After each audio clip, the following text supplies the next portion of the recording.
আসসালামু আলাইকুম ওরহমতুল্লাহি ওবরাকাতুহ। আহমদহু ওয়া নুসাল্লি আলা রাসূলিহিল কারীম, আম্মা বা'দ।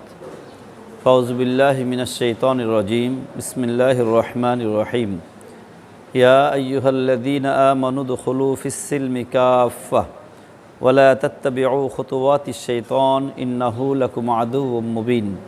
সাদাকাল্লাহু মাওলানাল আযীম। সম্মানিত দূরের ও কাছের দর্শক শ্রোতা মণ্ডলী, সালাম ও শুভেচ্ছা গ্রহণ করুন। সম্মানিত দর্শক শ্রোতা মণ্ডলী, আজকে ধারাবাহিকতার আমি আপনাদের সামনে পবিত্র সূরাতুল বাকারার 208তম আয়াত তেলাওয়াত করেছি। এ ব্যাপারেই কিছু কথা বলে শেষ করতে চাচ্ছি। আল্লাহ রাব্বুল আলামিন আমাকে বলার এবং আমল করার তৌফিক দান করুন। প্রথমেই আয়াত বঙ্গানুবাদের দিকে একটু লক্ষ্য করি। আল্লাহ রাব্বুল আলামিন বলছেন, ইয়া আইয়ুহাল্লাযীনা আমানু উদখুলু ফিস-সিলমি কাফা। হে ঈমানদারেরা, উদখুলু তোমরা প্রবেশ করো, ফিস-সিলমি কাফা ইসলামের মধ্যে পরিপূর্ণভাবে। ওয়া লা তাত্তাবিউ খুতুওয়াতিশ শাইতান, আর খবরদার তোমরা অনুসরণ করো না শয়তানের রাস্তাসমূহকে। ইন্নাহু লাকুম আদুউম মুবিন, নিশ্চয়ই শয়তান তোমাদের প্রকাশ্য শত্রু। সম্মানিত দর্শক শ্রোতা মণ্ডলী, আল্লাহ রাব্বুল আলামিন কি বলতে চেয়েছেন কিছুটা উপলব্ধি আমরা করতে পেরেছি। আসলে কোরআনুল কারীম বুঝতে গেলে শুধু অর্থের দিকে তাকালে অনেক কিছুই বোঝা যায় না, কারণ এর নাজিলের প্রেক্ষাপট থাকে, বিভিন্ন জিনিস বুঝতে হয়। বিশেষ করে কোরআনুল কারীমের আয়াত নাজিল হয় একটা বিষয়ের উপর ভিত্তি করে, কিন্তু তার হুকুম আহকাম প্রচারিত হয় সর্বব্যাপী। এই আয়াত আল্লাহ রাব্বুল আলামিন বলছেন, ইয়া আইয়ুহাল্লাযীনা আমানু দুখুলু ফিস-সিলমি কাফা। হে ঈমানদারেরা, ইসলামের মধ্যে তোমরা পরিপূর্ণভাবে প্রবেশ করো। ঈমানদার কিভাবে ইসলামের মধ্যে পরিপূর্ণ প্রবেশ করবে? এখানে অনেক কথা, ঈমান ইসলাম এক কি না, ঈমান ইসলামের ভিতরে পার্থক্য কতটুকু, যদি বলতে যাওয়া হয় অনেক কিছু। এক দৃষ্টিকোণ থেকে ঈমান ইসলাম আলাদা জিনিস, আরেক দৃষ্টিকোণ থেকে ইসলাম হলো বৃহৎ, ঈমান হলো স্বল্প পরিসরে। ঈমান হলো বিশ্বাসের নাম, আর ইসলাম হলো সেই বিশ্বাসকে বাস্তবায়নের নাম। তা আল্লাহ রাব্বুল আলামিন তাহলে বলছেন যে তোমরা যে বিশ্বাস স্থাপন করেছো, এখন বাস্তবায়নের ক্ষেত্রে, তোমাদের বিশ্বাসের বাস্তবায়নের ক্ষেত্রে অন্যথা করলে তোমাদের চলবে না। বাস্তবতা আমরা কি কোন প্রেক্ষিতে নাজিল হয়েছে সেদিকে যদি তাকাই, তাহলে আমরা কয়েকটা শানে নজুল আমরা দেখতে পাবো, কয়েকটা ঘটনা দেখতে পাবো। বিশেষভাবে উল্লেখযোগ্য যেটা, সেটা হলো ইহুদিদের বেশ কিছু মানুষ ইসলাম গ্রহণ করেছিল রাসূল পাকের যুগে। তখন ইহুদিদের সাথে থেকে ইসলাম গ্রহণকৃত কিছু মানুষ রাসূল পাক সাল্লাল্লাহু আলাইহি ওয়াসাল্লামের কাছে আবেদন পেশ করে, ইয়া রাসূলুল্লাহ, আমরা তো একসময় ইহুদি ছিলাম। যখন ইহুদি ছিলাম তখন শনিবারকে আমরা খুব শ্রদ্ধা করতাম, তাওরাতের উপর আমল করতাম। ইয়া রাসূলুল্লাহ, তাওরাত তো আল্লাহর কিতাব, আমরা আপনার কাছে সেই কিতাব রাত্রে পড়ার অনুমতি চাচ্ছি, আর আমরা শনিবারের দিন বিশেষভাবে তাকে শনিবারকে মর্যাদা দেওয়ার আপনার কাছে অনুমতি চাচ্ছি। এই জাতীয় আরও বেশ কিছু, তারা উটের গোস্ত খেত না, ইহুদি থাকা অবস্থায় যে উটের গোস্ত খেত না, এখনও উটের গোস্ত খেত না, ইত্যাদি ইত্যাদি কিছু কর্মকাণ্ড। এক কথা, ইহুদি ধর্মমতের কিছু কর্মকাণ্ডকে তারা ইসলাম গ্রহণ করার পরেও নিজেদের মধ্যে টিকিয়ে রাখার জন্য রাসূল পাক সাল্লাল্লাহু আলাইহি ওয়াসাল্লামের কাছে আবেদন করলেন।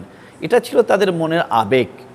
রাসূল পাক সাল্লাল্লাহু আলাইহি ওয়াসাল্লামের কাছে যখন অনুমতি প্রার্থনা করলেন এ ব্যাপারে ফয়সালা কি হবে, সেই ফয়সালা দিতে যেয়ে আল্লাহ রাব্বুল আলামিন এই আয়াত নাজিল করেন। সুবহানাল্লাহ।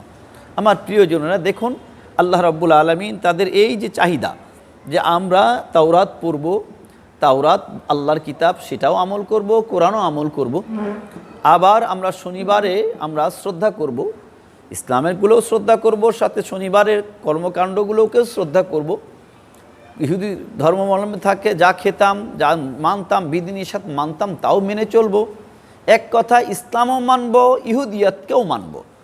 এরকম একটা চিন্তা চেতনার যে আবেদন পেশ করলো, তার জবাবে আল্লাহ রাব্বুল আলামিন বললেন, ইয়া আইয়ুহাল্লাযীনা আমানু দুখুলু ফিস-সিলমি কাফা। হে ঈমানদারেরা, শোনো, তোমরা ঈমানদার।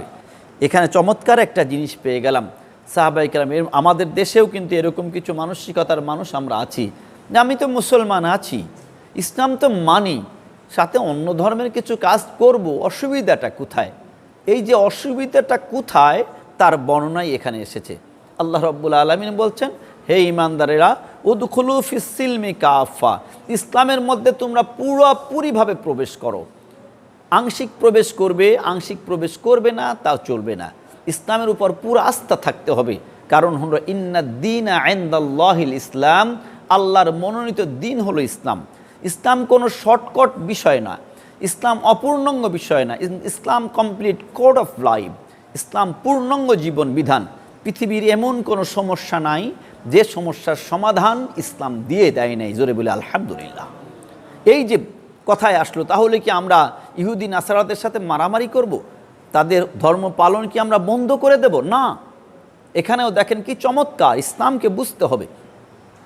আল্লাহ রাব্বুল আলামিন ঈমানদারদেরকে বললেন, ইয়া আইয়ুহাল্লাযীনা আমানু, হে ঈমানদারেরা, উদখুলু ফিস-সিলমি কাফা, তোমরা ইসলামের মধ্যে পরিপূর্ণ প্রবেশ করো, ইসলামে আমল করো। ইহুদিয়াতের আমল তোমাদের জন্য আর প্রযোজ্য নয়, আর বৈধ নয়।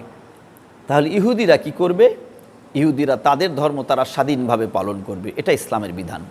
স্বাধীন রাষ্ট্রে যদি অন্য কোনো ধর্মে অবলম্বন থাকে, তাহলে ইসলামের বিধান হলো, যদি রাষ্ট্রের স্বাধীনতা সার্বভৌমত্ব মেনে নেয়, তাহলে যে ধর্ম অবলম্বী হোক না কেন স্বাধীনভাবে সে ধর্ম পালন করবে। মুসলমান তাদের ধর্ম পালন করবে না, তারা মুসলমানের ধর্ম পালন করবে না। মুসলমান তাদের ধর্ম পালনে তাদেরকে বাধা দিবে না, তারা মুসলমানের ধর্ম পালন করতে মুসলমানদেরকে বাধা দিবে না। সুবহানাল্লাহ, কি চমৎকার, কি চমৎকার সমন্বয়! পৃথিবীতে যদি এটা প্রতিষ্ঠা করা যেত, তাহলে ধর্মে ধর্মে কি কোনো দ্বন্দ্ব থাকতে পারে? আমরা হেরে গেছি, আমরা প্রবৃত্তির কাছে হেরে গেছি, আমরা শয়তানি চক্রান্তের কাছে হেরে গেছি, আমরা পাশবিকতার কাছে হেরে গেছি, আমরা হিংস্রতার কাছে হেরে গেছি। আমরা যদি ইসলামের কাছে আত্মসমর্পণ করতে পারতাম, পরিপূর্ণভাবে আত্মসমর্পণ করতে পারতাম, তাহলে আজকে এই হানাহানি, এই মারামারি কখনোই থাকতে পারে না। আমি মুসলমান, আমি ইসলামকে আমার ধর্ম হিসেবে গ্রহণ করেছি, এটা পরিপূর্ণভাবেই আমি সেটাকে মানব, সেটা জানব। আফাতুমিনুনা বিবাদিল কিতাব ওয়া তাকফুরুনা বিবাদ, আল্লাহ বলছেন, তুমি কি কিছু কিতাবের অংশ ঈমান আনবে আর কিছু কি ছেড়ে দেবে? না, পরিপূর্ণটা ঈমান আনবে, পরিপূর্ণটা আমলের চেষ্টা করবে। যদি ভুল হয়ে যায় তাহলে তুমি তওবা করবে, কিন্তু এটাকে তুমি পূর্ণাঙ্গ মনে করবে। আর সাথে সাথে অন্য ধর্মের ব্যাপারে তোমার মানসিকতা থাকবে যে অন্য ধর্ম, আল্লাহর অন্য আয়াতের মধ্যে আসছে, আল্লাহ ইয়াসুবুল্লাযীনা ইয়াদউনা মিন দুনিল্লাহ, তোমরা সেই সমস্ত অন্য ধর্ম অবলম্বীরা যাদেরকে তাদের ইলাহ বলে বিশ্বাস করে, উপাস্য হিসেবে গ্রহণ করে, ইবাদত করে, খবরদার তাদেরকে গালি দিবে না। সুবহানাল্লাহ, সুবহানাল্লাহ। এই ইসলামের বিরুদ্ধে কত প্রকাপনটা করা হয়, এই ইসলামের বিরুদ্ধে কত রকম খারাপ কথা বলা হয়। আমার ভাইদের জোরে হাত করে বলবো, জোর হাত করে বলবো, ভালো করে ইসলামকে বোঝার চেষ্টা করুন। যে ভাইরা ইসলামের উপর কালিমা লেপন করতে চান, ইসলামকে বিভিন্নভাবে কথা বলতে চান, অথবা যে মুসলমান ভাইরাও ইসলাম সম্পর্কে অজ্ঞতা থাকার কারণে ইসলাম সম্পর্কে ভুল ধারণা পোষণ করে, তাদেরও বিনয়ের সাথে বলবো, বেশি করে কোরআন সুন্নাহ পড়ুন, এবং আংশিক নয় পূর্ণাঙ্গভাবে কোরআন পড়ুন, হাদিস সুন্নাহ বেশি করে পড়ার চেষ্টা করুন। তারপর পরিবেশ পরিস্থিতি আলোকে কখন কোন আয়াত নাজিল হয়েছে, কখন কোন হাদিস নাজিল হয়েছে তা বোঝার চেষ্টা করুন। তারপরে দেখুন, তাহলেই আপনি বার্নার্ড শয়ের মতো এবং এরকম হাজার হাজার অনইসলামিক দার্শনিকের মতো বলবেন যে দ্বন্দ্ব বিক্ষুব্ধ এই পৃথিবীতে যদি শান্তি প্রতিষ্ঠা করতে হয়, তাহলে পারে সেটা মুহাম্মদ রাসূলুল্লাহ সাল্লাল্লাহু আলাইহি ওয়াসাল্লামই পারে, এবং তার আদর্শই পারে। এই যে আল্লাহ রাব্বুল আলামিন হুকুম করছেন, খবরদার তোমরা সেই সমস্ত উপাস্যদেরকে গালি দিবে না যে সমস্ত উপাস্যদেরকে অন্যরা উপাসনা করে। কেন? যদি তুমি তাদের উপাস্যকে গালি দাও, তাহলে তারা তোমার উপাস্যকে গালি দেবে। সুবহানাল্লাহ। ওই উপাস্যকে আমি উপাস্য হিসেবে বিশ্বাস করি, এই জন্য গালি দেব না, তা না। তার উপাস্য অন্যরা বিশ্বাস করে, আমি কোনোভাবেই তাকে উপাস্য হিসেবে গ্রহণ করি না, কিন্তু অন্য ভাই, অন্য মানুষ তাকে উপাস্য হিসেবে গ্রহণ করেছে। আমি যদি তাকে গালি দেই, তাহলে সে না জেনে অজ্ঞতাসারে আমার উপাস্যকে গালি দেবে, আমার আল্লাহকে গালি দেবে। প্রকারান্তরে আমি আমার আল্লাহর গালির ব্যবস্থা করে দিলাম, এজন্য এই কাজটা করতে যাব না। এজন্য যেটা বলছিলাম, ইসলামের বিধান হলো স্বাধীন সার্বভৌম রাষ্ট্রে যত ধর্মাবলম্বীরা স্বাধীনতা সার্বভৌমত্ব মেনে চলবে, দেশের শান্তি শৃঙ্খলা মেনে চলবে, তাদের অধিকার তাদের ধর্ম স্বাধীনভাবে পালন করবে। আর মুসলমানের অধিকার, মুসলমান তার ধর্ম স্বাধীনভাবে পালন করবে।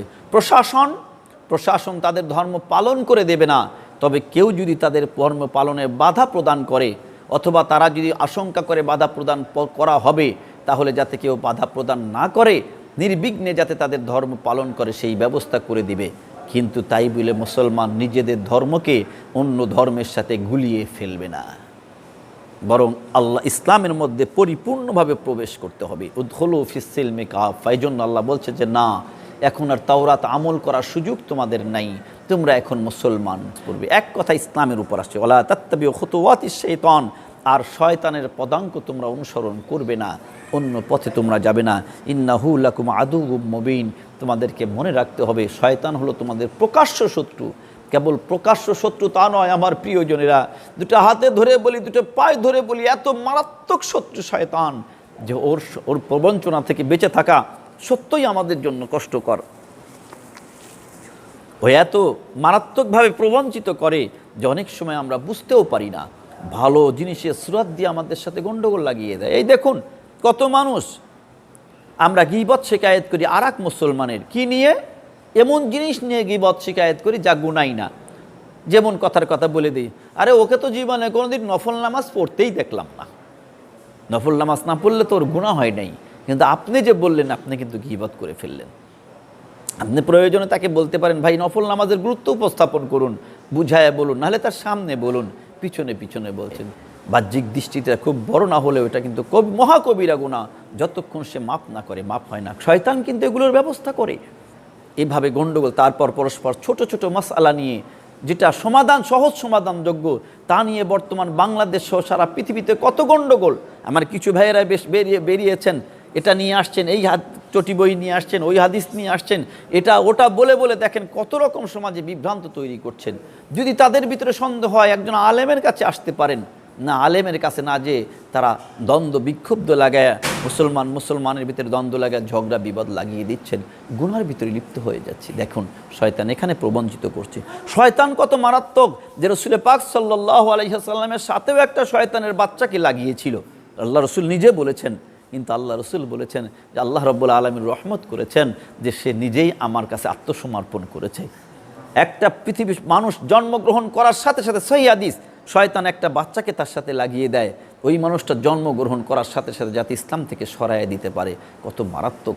যাই হোক, এই শয়তান থেকে এই জন্য বাঁচতে হলে আমাদেরকে খুব সতর্ক হতে হবে, আল্লাহর কাছে নিবেদিত হতে হবে, নিজেদেরকে সবর ইখতিয়ারকারী হতে হবে, নির্ধৈর্যশীল হতে হবে, পরস্পরের প্রতি শ্রদ্ধাশীল হতে হবে, বেশি বেশি আল্লাহর জিকির আজকার করতে হবে, আলেম ওলামার সাথে ভালোবাসা রাখতে হবে, সাথে সাথে আল্লাহর কাছে বেশি বেশিকে দোয়া করতে হবে। আর নিজেকে সবচেয়ে গুনাহগার মনে করে দোয়া করতে হবে, রব্বানা লা তুযিগ কুলুবানা বা'দা ইয হাদাইতানা ওয়া হাব লানা মিন লাদুনকা রাহমাতান ইন্নাকা আনতাল ওয়াহ্হাব। আল্লাহ, আপনি আমাদেরকে কলব যেন আর বক্র না হয়, আপনার পথে যেন চলতে পারি। ইহদিনাস সিরাতাল মুস্তাকিম। আল্লাহ আপনার পথে চলার তৌফিক দান করুন। প্রিয় ভাইরা, আমি গুনাহগার, আপনাদের কাছে এই দোয়া চাই, আপনাদের জন্য দোয়া করি। আল্লাহ আমাদের সকলকে কবুল করুন। আজ আর নয়,